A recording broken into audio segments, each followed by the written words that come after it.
originating with liberals who had become disenchanted with the efficacy of government and concerned about the growth of government. Civil libertarian. It's sometimes confusing to people. Irving Kristol, who, if you had to identify the progenitor, would certainly be it.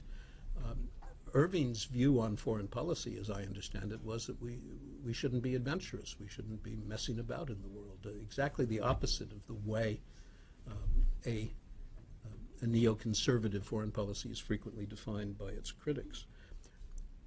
I can't resist saying that one of the journalistic institutions that propagated this myth of neoconservative influence was the Financial Times.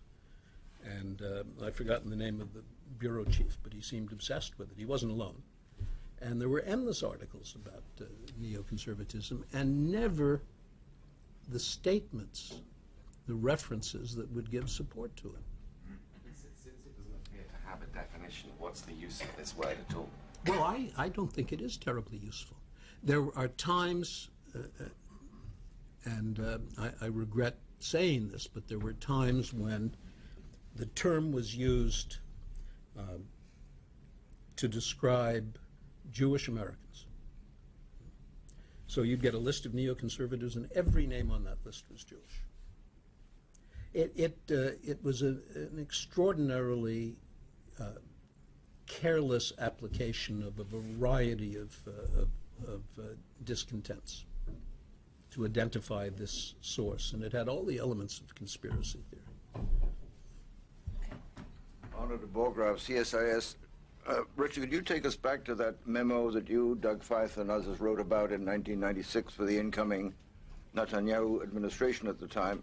Because so much goes back to that original document being the cornerstone of a neocon foreign policy. Right. Well, let me say a couple of things about the document first. It was not written for the incoming Israeli Prime Minister, who's probably again going to be the incoming Israeli Prime Minister Netanyahu. It was the product of a study group. In fact, it was written by essentially by one person, without much regard to the study group, because I don't think it met very often. I never met with the study group. My name was on this because I had signed up for the study group. So I didn't approve it, I didn't read it. Having said that, I don't see any reason to disagree with its main points. I don't know what you have in mind as defining... Renouncing the Oslo agreements, in effect keeping the West Bank. Well, I don't know anyone who thinks the Oslo agreement was a success. And that was, in any case, I mean, my view of Oslo was that it was a failure because it was based on a misconception. I don't want to, as it happens, don't want to keep the West Bank, don't think the Israelis should keep the West Bank. I think the West Bank's nothing but trouble for the Israelis. But how you create a safe and stable relationship between Israelis and Palestinians it's not easy to figure out. No one has figured it out yet, and it is certainly not as simple as calling on the Israelis to withdraw to a set of borders, which, when they existed, did nothing to moderate the conflict between Palestinians and Israelis. Okay, we're going to go to one of your critics, who I think you already named, Richard Stephalper. Stephalper, I'm in Cambridge. Richard, before we do away with the phrase neoconservatives, and at this point, I wondered what your view is of the Afghan situation. And here we are on the cusp of a possibly expanded commitment, and the objectives are unclear, the resource requirements are unclear, but from a neoconservative point of view, you could make a number of different arguments, and I wondered what your thoughts were. Well, I happen to agree that the mission is inadequately defined, and it is not obvious to me that an increase in the number of American troops will improve the situation. Now, I don't know if that means I'm no longer a neoconservative, But, Steph, I've got to tell you that your book may be the most egregious example of descriptions without documentation. Almost every thing you cite in the book, as I recall, is an article by another writer. And when you look at the other writers, they have nothing to cite either. You've contributed significantly to this mythology of a neoconservative outlook that has exerted significant influence over American policy. Well, Richard, I'm proud to have made that contribution. There are some 5,000 footnotes, many of which quote you directly, and documents that you signed. So I'd be rather cautious before you make that kind of claim. Well, you find a statement from me that squares with the description of neoconservatives, or for that matter, the description of their influence, the account of their influence. Okay, Ambassador Byrd, please. Rick Byrd, longtime admirer of Richard Perle. Richard, I want to follow up on this, and here I don't want to debate you about trying to kind of argue that neoconservatism maybe doesn't actually exist. It kind of explains away, I think, a really important issue in thinking about U.S. foreign policy, and it doesn't just involve neoconservatism. It involves sort of means and ends. And when you think about what we've been debating over the last 8 years, and before that, we've tried to figure out, should our policy be driven mainly by values, or should it be driven by more narrowly defined, more pragmatic interests? And if we can kind of figure that out, and there's a real debate between an ideological foreign policy versus a realist foreign policy, and then there's a question of means. To what extent do we rely on military power or other instruments in the foreign policy national security toolbox? And it seems to me that there are probably three big groups out there right now sort of contesting for supremacy in thinking about American foreign policy. There's what I would call the kind of liberal interventionists who are kind of value-driven. They want to focus on changing the world, making it a better place. But their interventionism is not so focused around using, say, military power. It's more saying using smart power, soft power, economic development aid, and the like. Then there are the, for want of a better term, the neoconservatives who share many of the same dreams, if you will, of the liberal interventionists. They're value-driven. They want to see democratization. They want to see, just like Sharansky in Israel argues that, gee, we can't really negotiate with these Palestinian guys until they're really a democracy. But they say that soft power stuff doesn't work. It's the hard power instruments that get the job done. And then I guess you'd say there are the foreign policy realists who don't share either the expansive, value-driven visions of either the liberal interventionists or the neocons, who say, you know, the United States does have interests abroad, but we need to define them narrowly. We need to be very prudent on how we use American power, and we need to not necessarily think so much about transforming the world. The best way the United States can lead with values is to be a model for the world in terms of how we govern at home. Now, do you accept that kind of approach? And if you do, then you've got to kind of acknowledge there is a neoconservative school of thought, or maybe you want to rename it. I don't accept the approach, not at all. It seems to me highly theoretical.